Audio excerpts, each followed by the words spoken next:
성곽 구간을 지나니 반월령으로 배치된 포대를 만났습니다. 이렇게 보니 그날의 치열했던 모습과 거친 한포 소리가 생생하게 들리는 것 같은데요. 당시에도 꽤 강력한 화력을 자랑했던 조선의 화포, 과연 미 해군을 상대로 어떤 전투를 펼쳤을까요? 여기는 남장포대라는 곳인데요. 사정거리가 700m가 넘는, 우리가 가지고 있었던 것 중에 그래도 가장 신식의 무기에 가까운 것들로 여기를 이렇게 잘 만들어 놨는데, 우리보다 더 크고 좋은 함대로 무장한 미군들에게 우리가 당해낼 수가 없었던 거죠.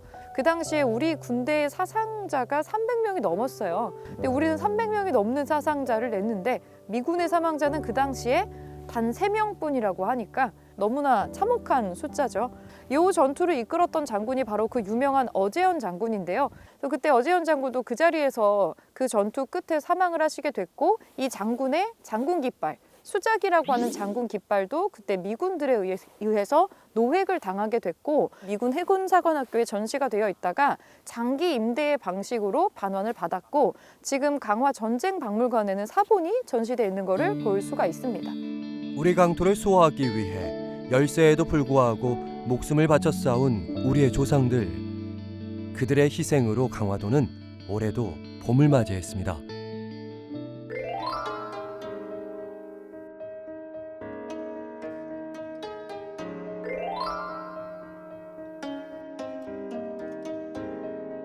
이 문은 강화 삼랑성으로 들어가는 문 중에 하나고요. 여기가 동쪽 문이라서 동문이라고도 합니다. 이건 흙으로 처음에 쌓았던 토성이었고요. 그 위에 나중에 돌을 쌓아 올린 거고, 고려사에는 단군의 세 아들이 쌓았다고 되어 있어요. 그래서 우리나라에서 가장 오래된 토성이다 라고 이렇게 설명을 하고 있습니다. 그래서 이걸 통과해서 들어가면 저 안쪽에 이렇게 안겨있는 모양새로 오래된 사찰 중에 하나죠. 전등사가 나타납니다. 전등사 안쪽으로 들어가 보겠습니다. 네, 전등사 안쪽으로 들어왔는데 지금 건물이 굉장히 많고요. 삼국시대 때 고구려 소수림 왕 때 만들어졌다고 되어 있는데, 사실은 그렇다고 기록에 나와 있을 뿐 현재에는 고려시대 이전의 기록은 잘 찾아볼 수는 없다고 하는데, 그래도 이거를 진짜라고 믿는다는 가정하에 굉장히 오래된 사찰이라고 볼 수가 있겠고요.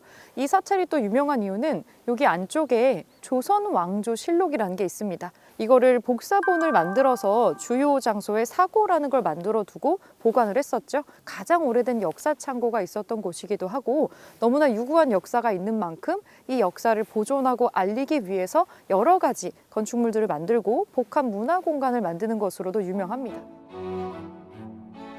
오래된 사찰인 만큼 전등사는 문화유산의 보물창고이기도 한데요. 가장 먼저 만나는 문화유산, 바로 전등사의 주 법당인 대웅전입니다. 지금 건물이 오래돼서 단청이 다 지워지고 있는 희끗희끗한 모습이 보이는 것을 볼 수가 있어요. 여긴 여러 가지 설화를 가지고 있는 그런 건축적인 특징들을 볼 수가 있습니다. 저기 위쪽에 보면 이렇게 천화를 떠받치고 있는 것 같은 나부상이 굉장히 유명한데요. 건축적으로도 그렇고 엄청 화려한 조각들로 또 유명합니다. 바깥쪽도 그렇지만 내부의 불단은 더욱 화려한데, 수미단이라고 하는 이 단에 꽃장식이나 도깨비 장식 같은 거를 보면 굉장히 화려한 조선시대 왕실의 건축의 양식을 볼 수가 있습니다. 그래서 이 전등사가 조선시대에도 여기가 왕실의 사찰로서 좀 대우를 받으면서 보살핌을 받았다는 걸 알 수가 있고요. 임금이 하사한 나무를 사용해서 만들었다고 전해지기도 하는데, 여기 전등사에 오신다면 대웅전만큼은 꼭 한번 들어가서 이 건축의 특징들을 찾아보시는 것도 좋겠죠. 죽은 자의 죄업의 무게를 재는 염라대왕의 저울 업경대. 이 또한 17세기 조선시대부터 나타나는 불교 예술품이라고 합니다.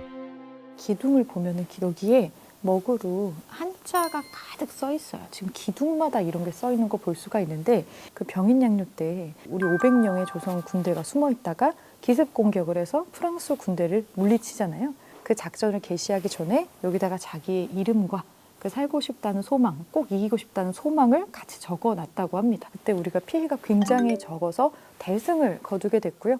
우리 500명 중에서 사상자가 한 명밖에 나오지 않았다라고 하니까 정말 부처님이 돌봐줘서 그랬나 하는 그런 전설 같은 게 전해져 내려오기도 합니다. 대웅전과 형제처럼 닮은 또 하나의 전각, 약사전입니다. 그 안에는 조선전기 약사열의 불상과 고종때 그려진 후불탱화가 모셔져 있는데요.